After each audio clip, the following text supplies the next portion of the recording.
আপনাদেরকে বলবো রাস্তায় ঘোরাঘুরি না করে আপনারা স্টেজের কাছে চলে আসুন। বাবাজি ও ভাইয়েরা,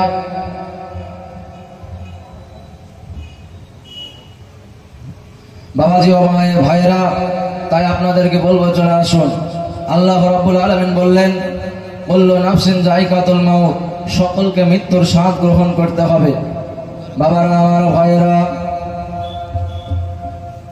আমাদের দেশের এই দেশের সঙ্গে ওই দেশের মিল না থাকতে পারে, ভাইয়ের সঙ্গে ভাইয়ের মিল না থাকতে পারে, বোনের সঙ্গে বোনের মহব্বত না থাকতে পারে, এই ধর্মের সঙ্গে অন্য ধর্মের মিল না থাকতে পারে, কিন্তু আল্লাহ রাব্বুল আলামিন কোরআন শরীফে যে আয়াতটা লিপিবদ্ধ করেছেন, আল্লাহ রাব্বুল আলামিন কোরআন শরীফের মধ্যে বলে দিয়েছেন, কুল্লু নাফসিন যায়কাতুল মাউত, সমাজকে সকলকে মৃত্যুর স্বাদ গ্রহণ করতে হবে।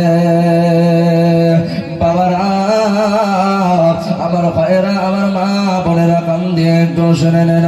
তাই আপনাদেরকে বলবো, মৃত্যুর স্বাদ যেহেতু আমাদেরকে গ্রহণ করতে হবে, দুনিয়াতে ভালো কাজ করে আমাদেরকে কবরে যেতে হবে। ভালো কাজ করে যদি কবরে না যান, কবরে আপনার সঙ্গে খারাপ ব্যবহার করবে। বাবারা,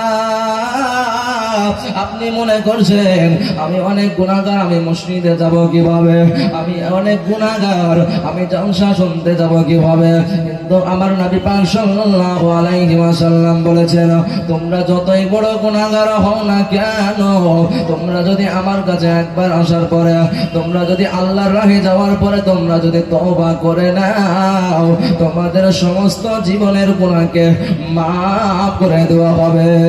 তোমরা যদি উহুদ পাহাড় সমতুল্য গুনাহ করে থাকো, আজকে তুমি ওই জলসাতে বসার কারণে, আজকে তওবা করার জন্য তোমার ওই সমস্ত গুনাহকে মাফ করে দেওয়া হবে। একজন সাহাবী ছিল, কিন্তু তার পূর্বে সে সাহাবী হয়েছিল না। তার নাম হলো তাহিয়াতুল কালবি। এই তাহিয়াতুল কালবি এক নয় দুই নয় ৭৭টা তার কন্যাকে মেরেছিল। কেন মেরেছিল? তার সন্তান কন্যা হয়েছিল বলে মেরেছিল, অন্য কোনো দোষ ছিল না, শুধুমাত্র মেয়ে হয়েছিল তাই বলে মেরেছিল। ও মা জননী, আজকে তুমি বেপরদা হিসাবে চলাফেরা করছো, বেপরদা হিসাবে ঘোরাঘুরি করছো। 14 বছর আগে, 14.5 বছর আগে তোমাদের কোনো সম্মান ছিল না রে মা, তোমাদের দুনিয়াতে কোনো ইজ্জত ছিল না। মায়েদের যখন মেন্স হতো, মায়েদের যখন বাচ্চা হতো, মায়েদেরকে বাড়ি থেকে বের করে দিত। আমার নবী, আপনার নবী, সারা বিশ্বের নবী, কুল কায়নাতের নবী, নবী পাক সাল্লাল্লাহু তাআলা আলাইহি ওয়াসাল্লাম ওই সব মহিলাদেরকে নিয়ে এসে নারীদের সিংহাসনে বসিয়েছেন। তাই বলি মা, আজকে আপনারা এখানে ওখানে ঘোরাফেরা করেন না গো মা, আজকে নবীর মাহফিলে এসে হাজির হয়ে যান। এই তাহিয়াতুল কালবি, তার বিবির গর্ভে আমার আল্লাহ তাআলা আবার বাচ্চা দিয়েছে। তার বিবিকে বলে, বিবি এই সন্তানটা যদি ছেলে সন্তান হয় তুমি তাকে লালন পালন করবা, আর যদি মেয়ে সন্তান হয় তুমি তাকে জিন্দা মেরে ফেলবা। বাবারা, আমার ভাইরা, মা বোনেরা, কানটাকে একটু লাগিয়ে দেন, মনটাকে একটু এই দিকে ভরিয়ে দেন। এবার তাহিয়াতুল কালবি বিবিকে বলে যে, বলার পরে সে যেন ব্যবসার কাজে যেন বাইরে চলে গেল। ইতিমধ্যে তাহিয়াতুল কালবির বিবির গর্ভে আল্লাহ রাব্বুল আলামিন বাচ্চা যেন 9.5 মাস দিয়ে দিয়েছে। তাহিয়াতুল কালবির স্ত্রীর গর্ভে থেকে এবার বাচ্চা হবে। তাহিয়াতুল কালবির স্ত্রী যেন বাচ্চা প্রসব করলে, তাহিয়াতুল কালবির স্ত্রী যেন বাচ্চার দিকে তাকিয়ে দেখে, এই বাচ্চা ছেলে সন্তান হয়নি, এই বাচ্চা সন্তান হয়ে এই বাচ্চার মেয়ে জন্মগ্রহণ করেছে। এই সন্তান ছেলে সন্তান জন্মগ্রহণ করেনি, এই সন্তান মেয়ে জন্মগ্রহণ করেছে। বাবারা, ও মা জননীরা, এবার যেন ওই দাহিয়াতুল কালবের বিবি যেন সন্তানকে মারতে পারে না, সন্তানের মুখ থেকে যেন সন্তানের উপরে মায়া জন্মগ্রহণ করে নাই, তার জন্য যেন সন্তানকে যেন মারতে পারে না। যেন এবার কি করলো, সন্তানকে না মারার কারণে, সন্তানকে না মারার কারণে সন্তানকে যেন লালন পালন করতে লাগলো। সন্তানের যেন একটা নাম দিয়ে দিল, সন্তানের নাম দিয়ে দিল জামিলা খাতুন। বাবারা, এই জামিলা খাতুন যেন দাহিয়াতুল কালবের বাড়িতে যেন 1 বছর 2 বছর এরকম ভাবে চলতে থাকে, এরকম ভাবে বড় হতে থাকে। এরকম করতে করতে ওই দাহিয়াতুল কালবের বিবির ওই যে জামিলা খাতুন, কিতাবের মধ্যে বলা হয়েছে 6 বছর, কোন কিতাবের মধ্যে 8 বছর বলা হয়েছে। তবে যাই হোক না কেন, 6 বছরের যখন যাইনি দাহিয়াতুল কালবের বিবির সন্তান জামিলা খাতুন, এই জামিলা খাতুন যেন যখন বড় হয়, জামিলা খাতুনের বিবি বলল যে তোমার যখন আব্বা আসবে, তোমার আব্বার কোলে তুমি উঠে পড়বা, উঠার পরে তুমি তোমার আব্বুর গালে মুখে চুমো দিয়ে দিবা। বাবারা আমার, ভাইরা আমার, বোনেরা, এবার দাহিয়াতুল কালবি যেন এবার আপনার বাড়ি চলে আসলো। বাড়িতে চলে আসার পরে তার সন্তান যেন আপনার কোলে ওঠার পরে গালে মুখে যেন 2টা চুমা দিয়ে দিল। বিবিকে ডেকে বলে, বিবি রে, আমি তোমাকে বলেছিলাম ছেলে সন্তান হলে লালন পালন করতে, আর যদি মেয়ে হয় তুমি তাকে জিন্দা মেরে দিতে বলেছিলাম, তুমি কেন মারনি? কিসের জন্য মারনি? তোমাকে তো আমি বলেছি যদি ছেলে সন্তান হয় তাহলে লালন পালন করবা, আর যদি মেয়ে হয় তাহলে জিন্দা মেরে দিবা। মেয়ে সন্তান হয়েছে, তুমি কেন মারনি? বলছে, আমি আমার কন্যার মুখের দিকে তাকিয়ে আমি মারতে পারিনি।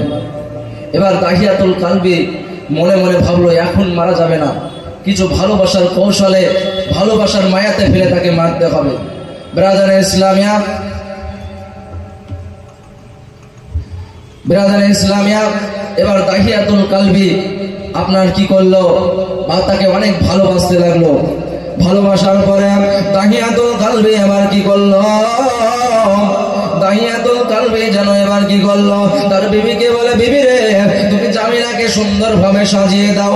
সুন্দরভাবে সাজিয়ে দেওয়ার পরে তুমি তাকে আমাকে একটু গোসল করে দাও, সুন্দর পোশাক পরে দাও, তাকে নিয়ে আমি যেন দাওয়াত খেতে যাব।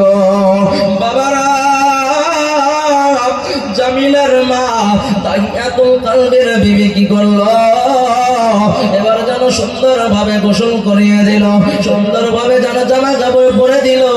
সুন্দরভাবে জামা কাপড় পরে দেওয়ার পরে এবার যেন দাহিয়াতুল কালবি নিয়ে যেতে আরম্ভ করলো, নিয়ে যেতে আরম্ভ করে দিল। একটা মরুভূমির কাছে নিয়ে যাওয়ার পরে সেখানে যেন গর্ত খনন করতে লাগলো। দাহিয়াতুল কালবির কন্যা যেন বলল, ও আমার আব্বা জান, আপনি যে বললেন আমাকে দাওয়াত খেতে নিয়ে যাবেন, আপনি এখানে গর্ত খনন করেন কেন? দাহিয়াতুল কালবি তার সন্তানকে কিছু বলল না, আবার যেন আপনার গর্ত খনন করতে লাগলো। গর্ত খনন করে আর দাহিয়াতুল কালবির সন্তান ওপর থেকে যেন ঘাম তারা মুছে দেয়।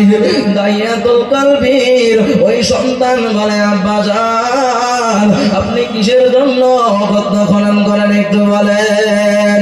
দাহিয়াতুল কালবি এবার কি করলো, আপনার তাকে বলল, ও আমার সন্তান, তুমি শুনে রেখে দাও, আমার একটা নয়, 2টা নয়, 77টা সন্তান জন্মগ্রহণ করেছিল।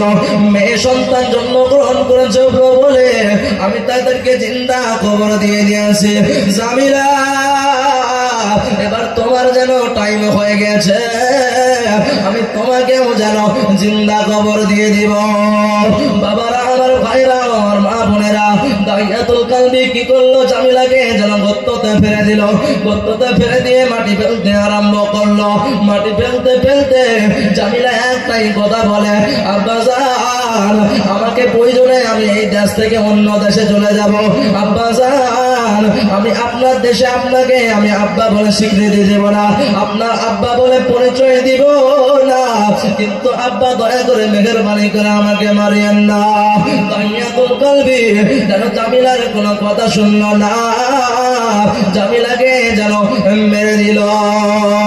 বাবারা জামিলা যেন এবার জামিলাকে যখন মেরে দেওয়া দাহিয়াতুল কলবি প্রত্যেকদিন যেন স্বপ্নের মধ্যে এরকম ব্যবহার দেখতো, খারাপ ব্যবহার দেখতো।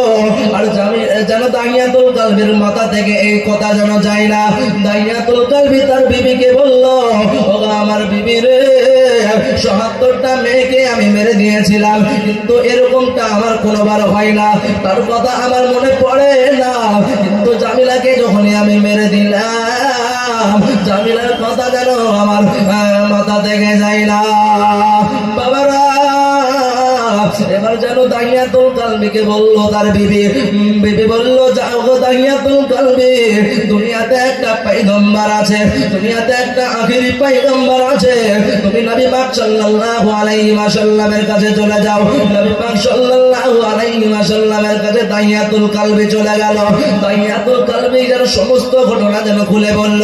নবী আমার নিজের একটা চাদর দিয়ে যেন দাহিয়াতুল কলবিকে জড়ে ধরল, আর সমস্ত গুনাহ তার মাফ হয়ে গেল এবং সাহাবী রাসূল হয়ে গেল। বাবাজি আমার ভাইরা, তাই আপনাদেরকে বলতে চাই, যত বড়ই গুনাহ করুন না কেন, নবীর সহবতে আসার পরে যদি আপনি মন খুলে যদি তওবা করে নেন, আপনার উহুদ পাহাড় সমতুল্য যদি গুনাহ থাকে, গুনাহকে আল্লাহ মাফ করে দিবে। তাই আপনাদেরকে বলবো, এদিক ওদিক ঘোরাফেরা না করে আপনারা স্টেজে চলে আসুন এবং অশেষ সওয়াবের অধিকারী হন।